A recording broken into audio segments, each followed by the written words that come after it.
Indonesia terlalu menggila beli senjata, media Cina ungkap situasi besar ini menanti Indonesia di masa depan.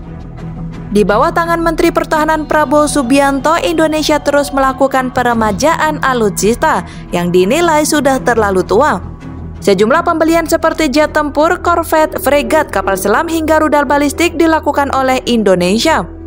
Namun yang paling disorot dari aktivitas transfer senjata Indonesia adalah pembelian jet tempur Rafale dari Prancis dan rumor pembelian F-15EX dari AS yang terus mendapatkan sorotan. Meskipun pembelian 2 jet tempur secara berturut-turut oleh Indonesia, ini akan membantu meningkatkan kekuatan TNI AU. Rupanya hal tersebut justru akan menjadi tantangan besar bagi TNI AU dalam hal dukungan logistik dan operasi yang terintegrasi di masa depan. Mengutip situs berita China The Paper, pengamat militer Han Dong mengatakan bahwa persenjataan udara dan peralatan logistik jet tempur dari Prancis, Amerika Serikat, dan Rusia tidak kompatibel. Artinya bahwa TNI AU harus menyiapkan 3 sistem pendukung logistik yang berbeda yang akan meningkatkan biaya logistik. Pasalnya data link ketiga negara tidak bisa sulit untuk melakukan komunikasi timbal balik, sehingga akan sulit untuk menjadikan jet tempur ketiga negara menjadi satu tali. Ini adalah langkah yang tidak berdaya oleh Indonesia karena industri pertahanannya sendiri tidak dapat menghasilkan pesawat tempur canggih. Ia hanya dapat membelinya dari luar. Mengingat pelajaran dari fakta bahwa F-16 yang dibeli dari Amerika Serikat telah disetujui dan pejuang tidak bisa digunakan, senjata asing Indonesia sekarang menekankan pada diversifikasi sumber senjata, katanya.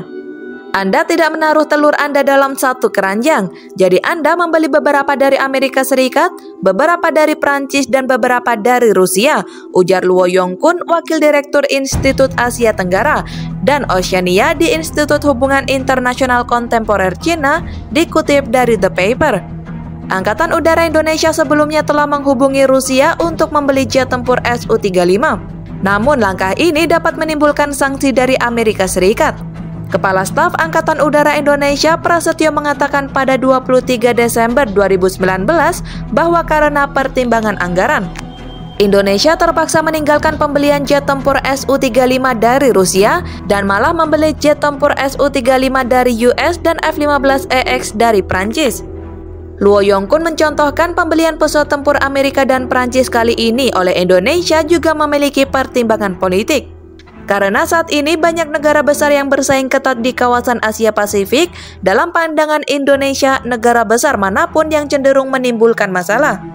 Jadi disimpulkan bahwa tidak ada yang boleh tersinggung, banyak kekuatan besar memiliki kerjasama militer. Uang sebesar itu untuk membeli jet tempur canggih dari Amerika Serikat dan Prancis merupakan bagian dari modernisasi pertahanan Indonesia.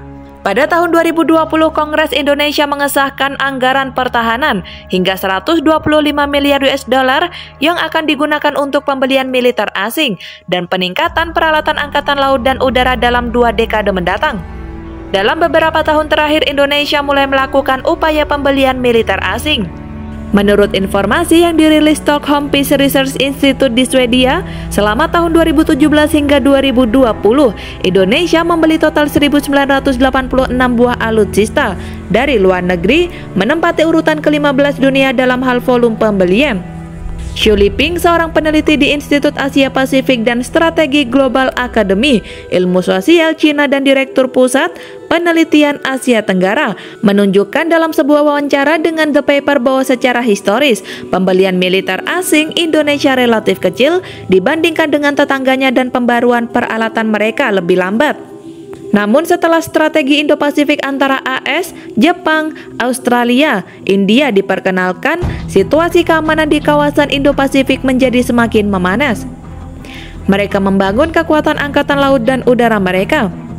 Dalam keadaan seperti itu, Indonesia percaya bahwa sangat perlu untuk meningkatkan persenjataannya sendiri, dan pembelian senjata dalam jumlah besar adalah hal yang wajar. Langkah Amerika Serikat, Inggris, dan Australia untuk membentuk aliansi keamanan AUKUS juga sangat menggairahkan Indonesia.